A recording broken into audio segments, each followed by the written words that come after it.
Have you ever thought about camp hosting? Today is our last official day of the season, and we are going to the summer barbecue, which is a barbecue put on for all of the volunteer camp hosts in the national forest that we are camp hosting in. We'll take you along to the party and we'll let you know about all of the things that we hear from the other hosts. We have arrived at our picnic location. Ranger Ryan. Let me see. Bark Ranger, he's leading the way. Oh, he's got some buddies here. Snickers is here too. Okay, so we're here at the barbecue picnic and we're going to be talking to a whole bunch of different hosts that have different experiences on different roads and different kind of camping situations over the summer. And just talked to Judy, who doesn't want to be on camera, but has some really cool experiences. I hope that she'll share that with you, but in case she doesn't, I'm going to tell you what she just told me. She said that she loves the best thing about camp hosting is the surroundings and the beauty that you get to stay in for the entire season. So they actually camp host in Quartzsite in the wintertime, and they do that for BLM, and it's a really great experience, but it got too hot this year. Of course, it gets over 100, and so they ended up coming up this year for the first time, and they are on Forest Road 300, and their best experience is just being out in nature and having awesome weather and having a really good time in the surroundings. Hey, I'm here with Don, and he was one of our fellow camp hosts on, what was our road?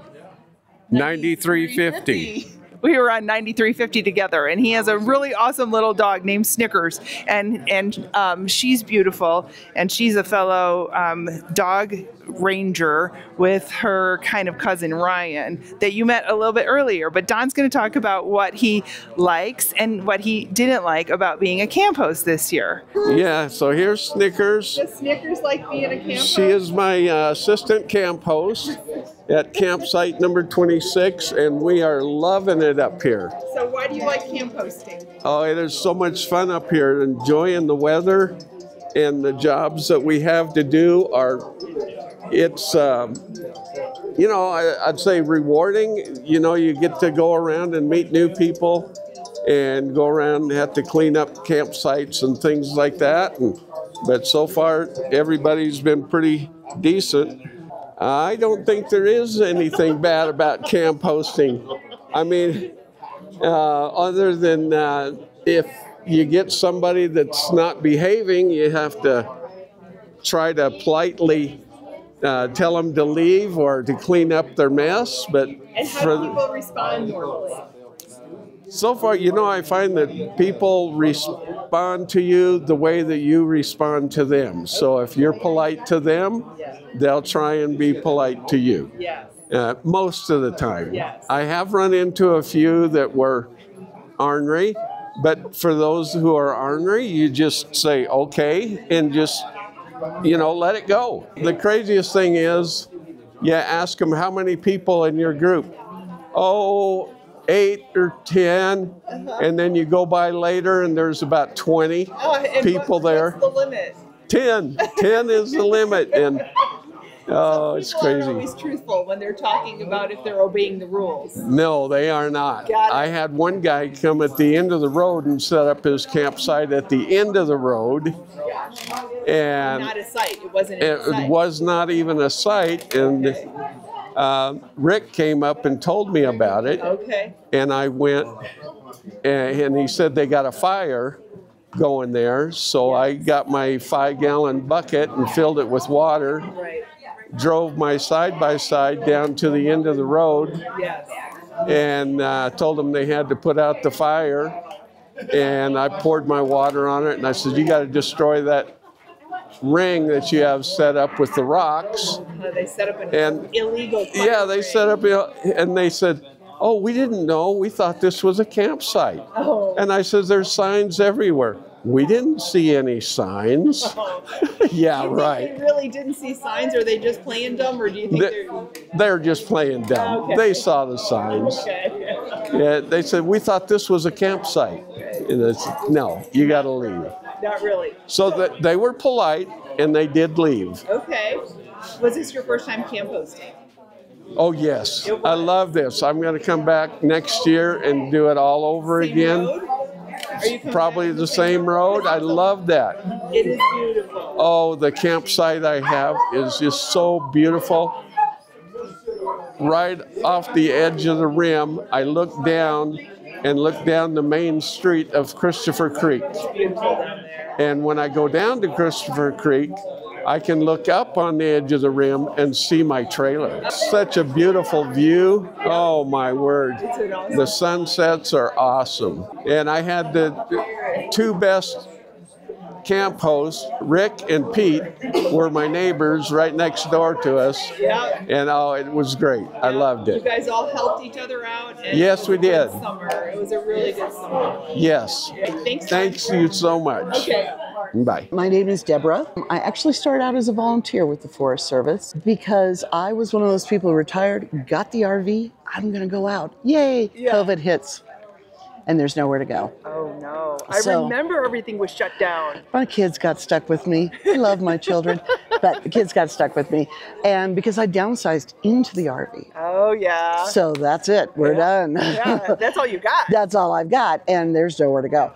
Then as it opened up, as I'm looking online for volunteer jobs or these camping jobs that I realistically could do because I am a senior, I fell into volunteer.gov. Okay. And went, wow, there's all opportunities, including Alaska and Hawaii. You can go anywhere.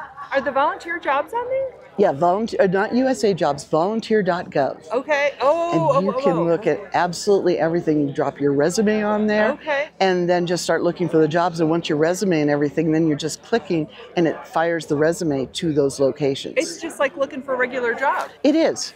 It is, except... I didn't even know about this. And most of them, for RVers, they give you a free site. Okay. A free, complete hookups, and that's the plus. Okay. Especially if you're in like a park situation where you're right next to the visitor center.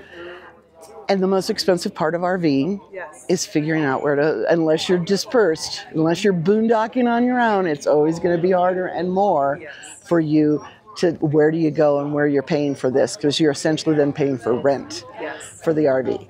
So I started doing that, and the first place I came was Apache Sitgreaves. That was the first volunteer job. I know after I hooked up my RV, somebody came over and said, "Hi, I'm a volunteer too. Are you working at VIS?" And I went, "I don't know. I am volunteering here," and I turned in tomorrow morning. I go to the office and they tell me I have no idea what VIS stands for. I should have known because I'm actually a military vet. Okay. So I've worked in the federal situation before, and thank you for your service. It was a long time ago, way back in the 70s. But the federal government does like their acronyms. Yes. Everything's an acronym. Yep. So VIS means Visitor Information Services. Okay. So yes, that's where I ended up, and it was lovely. And that's why I went from there. I've been up the Oregon coast and worked there. I've been to other places in Arizona. It's just a very nice way to see places you've never been. So do you go to a different place every year for a new season? You pick somewhere new, or do you return? For the last 4 seasons, this is my 4th season here at Apache Sitgreaves, and I came here by choice, and that was the thing. So I started out as a volunteer, then I moved into being just a temporary seasonal job, which is lovely. I mean, I really actually like that. And so it gives me the opportunity on the off season, in other words, outside, to go look and see other places in the country and go to places I've never been. Okay. So you went from a volunteer situation to a paid situation. To a paid situation. And what's the difference? The only real difference for me is you not punching a time clock, because they don't have time clocks, but yes, you have more set hours. Okay.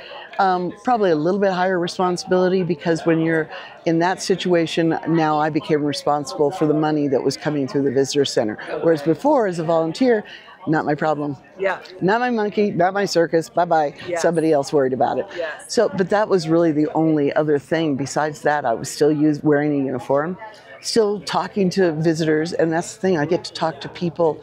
Having been a retired teacher, people are coming up here even for a day trip. They're on vacation, basically. They want to be here. They're happy. Yes. They just want to know where to go. And they go, "Come, where are there trails? I can show you trails. Right. I can show you great trails." If you have a very small dog, though, that perhaps can't make the trail, I will say, ooh, steep trail. Maybe not want to do this. Let's try this over here. Yes.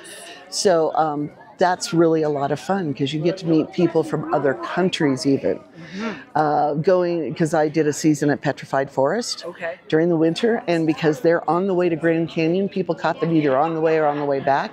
So they have a higher number of international visitors than you would have in a forest setting.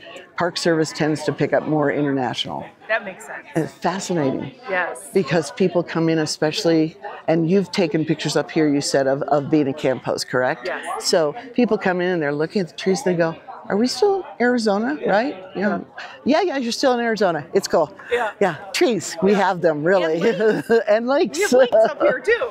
Though, a little tidbit, in the state of Arizona, there are only 2 natural lakes. All the rest of them are man-made.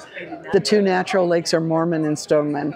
All the rest of them are man-made. We have them, but we made them. It's okay. And they're still around, and they haven't evaporated yet. Yesterday, I got to see, and I've always seen something new. 4 years here, yesterday, I got to see for the first time them actually stocking a lake.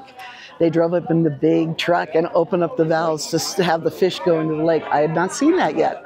So, into Woods Canyon Lake? Woods Canyon Lake was the one, but they also do all the lakes in the area, game and fish, Arizona Game and Fish. So, but it was cool because every year I see something new, something I didn't know. I always learn something new. Nice. So what is your favorite thing about your job right now? Oh, I would really say it is just talking to people. Because people fascinate me. And just as I said, everybody's happy, everybody's having a good time. Even if they come in and they've come up here to camp in the first time, so they're practically carrying their bedroll under their arm going, okay, I want to camp. Where should I go? Do you have a tent? Because it's supposed to rain tonight. Yes. We've had a lot lately. We've had quite a bit of rain lately, and here's your different options. Because if somebody's really starting out new, you don't want to send them too far into the outback where they may not know how to put up the tent and they may need help. What's the funniest thing that happened to you this year? The funniest thing from this year that happened. Or any time in the past. Any time in the past. I would say, and it was a woman that was upset because we are up. The visitor center has no running water. We are 30 miles from anything. We do have electricity unless there's a storm, so we have vault toilets. And a woman was very upset at that. Why did we not have regular toilets there?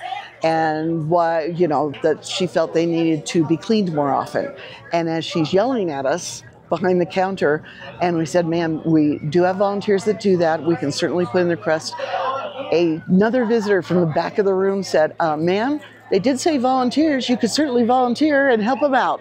I was like, don't laugh, don't laugh, don't laugh. But it is really funny because he was absolutely right. I'm like, ma'am, we're in the middle of nowhere. Right. We have a vault toilet. Yay. Yes, we should be happy. At least have a vault toilet. I know. There are many places. You could go 30 miles in any direction and you're not getting that either. Yes. So it was just that moment of like, we're in the forest, or someone who comes in and says, I want the scenic tour. Yes. Look around. Look around. I'm not sure what you mean by scenic drive. Give me an idea. I need more information here. They're used to going to places like Sedona where you get a Jeep tour. Yes. What is there to do? Camp. Camp for just sit there with a book. Fish, canoe, paddleboard. Yeah, just take a deep breath and just be. Breathe. Yeah. Just be for a little while in the forest. In Arizona, it's lovely. Yes. Yeah. So for somebody who's thinking about volunteer hosting, camp hosting, do you have any advice for them? Well, the biggest thing is because I was also a new RVer. So I learned a lot along the way. Things I know you usually get a basic intro course through whoever retailer you've gone to, but you got to be careful. Like I learned the hard way because my little O2 sensor just a week ago started going off and would not stop.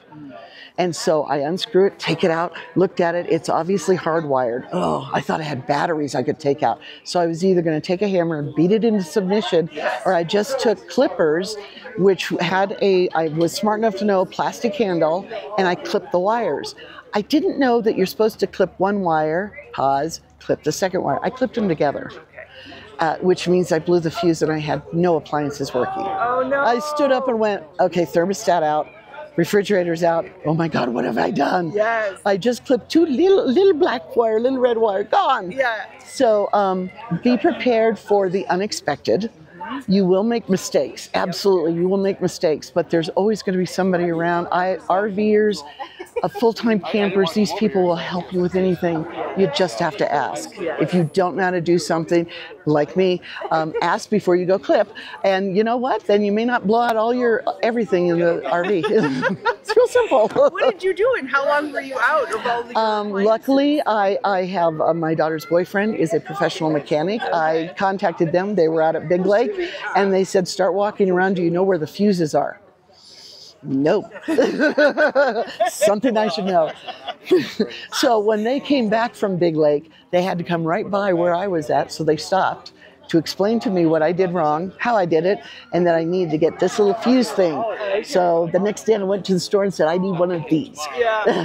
How far did you have to go to a store? Not far, but from here, I mean, it was an Ace. Okay. And Ace are throughout the country. Yes. Tractor Supply and Ace have become my friend. I know I don't want to promote just one business, but man, they always are they're my friend. Yes. I can stand there and go, okay, I'm trying to do, can you help me? Yes. Yeah. And they're very knowledgeable. Yes. And the nice thing about them is they're in more remote places. You can't find a Home Depot or a Lowe's or anything like that around but here. It's Tractor Supply. Those are going to be out there somewhere. Even if I'm standing there going, I'm so happy I figured out how to take the propane tank off. Can you fill it?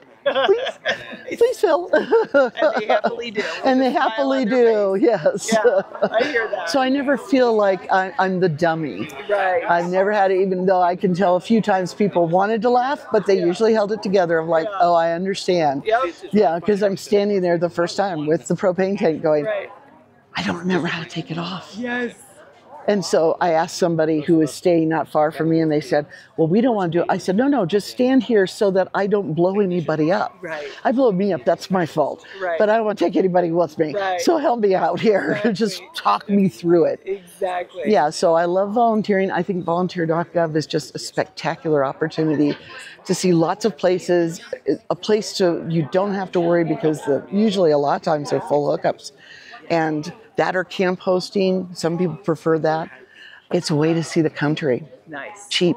Nice. For retired teachers that don't make a lot of money.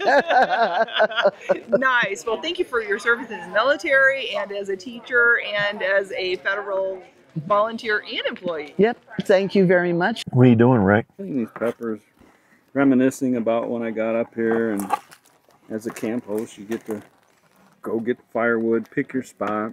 So yeah, we got the best spot. Best thing about camp hosting. Well, take a look out there. Yeah. You get to pick the best spot in the campground. You can't kick anybody out, but as soon as they leave, you slide in, you get this spot. And you take it for the rest of the season. And you stay here the rest of the summer. 3 months. Can't beat it.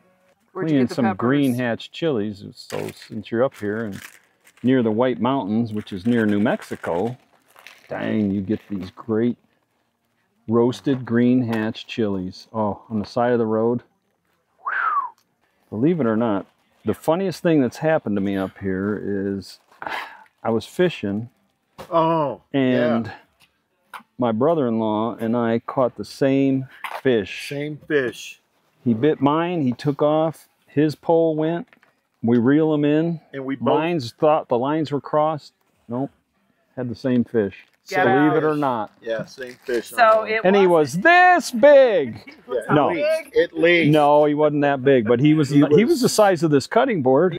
The biggest pro that we have as volunteer camp hosts is that we are able to pick the campsite that we want to stay in for the entire summer, and we don't have that 2-week limitation that you have when you're just coming and camping in a national forest.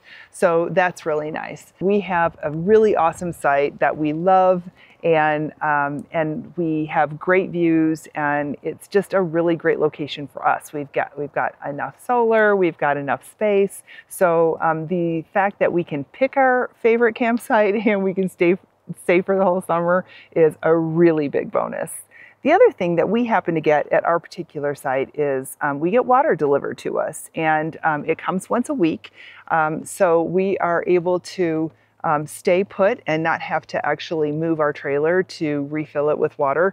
We do have to pay for a honey dipper to come and to empty our tanks, our black and gray tanks. But that's kind of a small price to pay when we get to camp here in this really nice location and stay for free.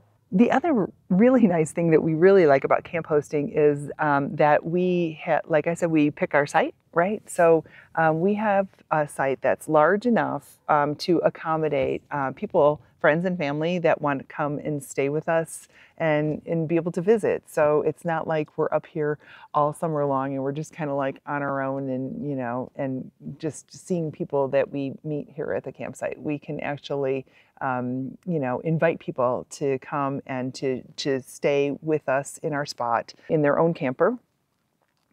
In their own camper, you know what I mean. And then we are together and we're being able to enjoy meals together and campfires together, and we don't have to worry about whether or not all the sites are booked and they can't find a place to stay when they get here. Right? In these walk up only first come first serve places. We got you covered if you want to come and hang out with us, but I'm not cooking every single meal.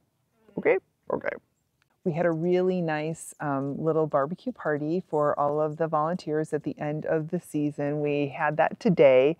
We had a really nice lunch, had a nice time talking with other people who were volunteers in different parts of the force. We got to meet them. And then we also had some little appreciation gifts. Our really awesome little volunteer service certificate. I love these. My husband and I both got one, and it says, get outside, grow, and give back. Love that whole thing. We got a little stuffed animal toy guy. We've got a backpack, which is really awesome because it is a Forest Service Department of Agriculture partner in service. So that's really nice. And then we also got a really cool little cooler, Apache Sitgreaves National Forest Department of Agriculture. Yeah, we had a great time camp hosting this season. We love the swag. We'll be back next year. And if you want to see how we set up our campsite, we'll leave a link below.